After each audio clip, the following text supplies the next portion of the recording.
your company have a plan for emergencies? Whether it's called an emergency plan or a business continuation plan, it probably covers employee safety and lists steps to preserve important data and protect mission-critical operations.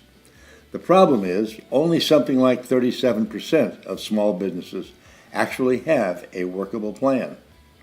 And we know from experience that as many as half of the small businesses without a plan don't survive a major catastrophe.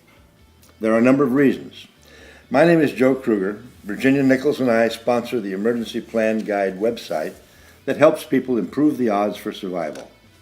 Today we're dealing with one of the most neglected areas of the small business plans we've seen, and that is the need for employees to get information on their home and family safety. Not knowing how many family members have fared will be a major concern and distraction at a critical point in the company's survival. If your company doesn't have a family emergency communications plan, stick around for another 2 minutes and get ideas about how to set one up. It's natural that everyone's first concern is going to be the well-being of their loved ones. What's happening at the business will be secondary.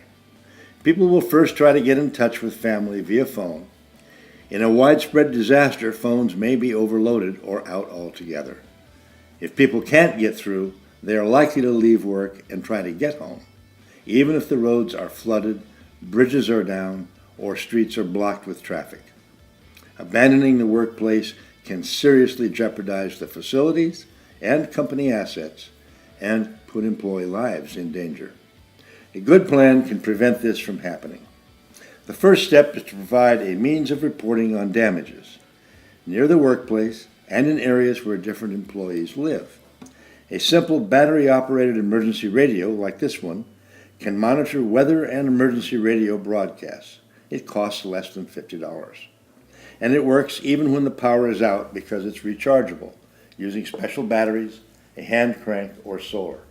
Our recommendations: set up an emergency communications center or two, supplied with radios and instructions for how to use them. If you have interested employees, you may want to invest in a more sophisticated ham radio system. With this equipment, trained employees can monitor police and other first responder communications. In either case, your emergency communications center can share important official news and updates. The Emergency Communications Center can also serve as a contact point for communications between employees and their homes or out-of-area contacts. You probably have heard that long-distance phone communications are often working even when local circuits are overloaded or out of service altogether. Obviously, all contact information must be in place before the emergency hits, and a backup must be available on paper, because computers may not be functioning. To learn more about the Emergency Communications Center concept, log on to the emergencyplanguide.org and request our comprehensive 25-point emergency planning checklist. It's totally free. The website also includes resources for home and neighborhood.